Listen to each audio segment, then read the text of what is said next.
নমস্কার। শ্রী শ্রী রামকৃষ্ণ কথামৃত। তব কথামৃতং তপ্ত জীবনং কবিভিরিতং কলমশাপহম শ্রবণমঙ্গলং শ্রীমদাততং ভুবি গৃহন্তি ये ভুরিদা জনা। চতুর্থ পরিচ্ছেদ।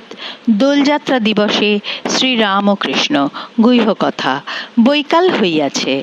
ঠাকুর পঞ্চবটী গিয়াছেন। মাস্টারকে বিনোদের কথা জিজ্ঞাসা করিতেছেন। বিনোদ মাস্টারের স্কুলে পড়িতেন।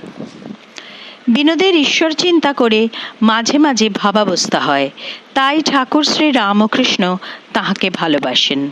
এইবার ঠাকুর মাস্টারের সহিত কথা কহিতে কহিতে ঘরে ফিরিতেছেন। বকুলতলার ঘাটের কাছে আসিয়া বলিলেন, আচ্ছা, এই যে কেউ কেউ অবতার বলছে, তোমার কি বোধ হয়?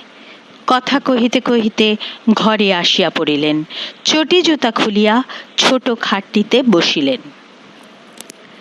খাটের পূর্ব দিকের পাশে একখানি পাপোশ আছে। মাস্টার তাহার উপর বসিয়া কথা কহিতেছেন। ঠাকুর ওই কথা আবার জিজ্ঞাসা করিতেছেন। অন্যান্য ভক্তেরা একটু দূরে বসিয়া আছেন। তাহারা এই সকল কথা কিছু বুঝিতে পারিতেছেন না। শ্রী রামকৃষ্ণ, তুমি কি বলো? মাস্টার, আজ্ঞা, আমারও তাই মনে হয়, যেমন চৈতন্যদেব ছিলেন। শ্রী রামকৃষ্ণ, পূর্ণ না অংশ না কলা? ওজন বলো না।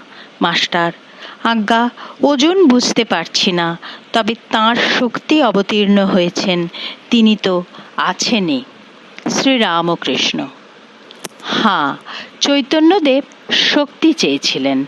ঠাকুর কিয়ৎক্ষণ চুপ করিয়া রহিলেন। পরেই বলিতেছেন, কিন্তু ষড়ভুজ। মাস্টার ভাবিতেছেন, চৈতন্যদেব ষড়ভুজ হয়েছিলেন? ভক্তেরা দেখিয়াছিলেন। ঠাকুর এ কথা উল্লেখ কেন করিলেন? ভক্তেরা অদূরে ঘরের ভিতর বসিয়া আছেন। নরেন্দ্র বিচার করিতেছেন। রামদত্ত সবে অসুখ থেকে সেরে এসেছেন। তিনিও নরেন্দ্রের সঙ্গে ঘোরতর তর্ক করছেন। ঠাকুর দেখিতেছেন। শ্রী রামকৃষ্ণ মাস্টারের প্রতি, আমার এসব বিচার ভালো লাগে না। রামের প্রতি, তোমরা থামো, তোমার একে অসুখ। আচ্ছা, আস্তে আস্তে মাস্টারের প্রতি, আমার এসব ভালো লাগে না।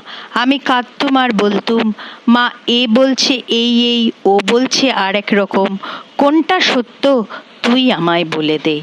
ওম নিরঞ্জনং নিত্যানন্তরূপম ভক্তানুকম্পাধৃত বিগ্রহং বৈ ঈশাবতারং পরমেশমিড্যং ত্বং রামকৃষ্ণং শিরসা নমামো।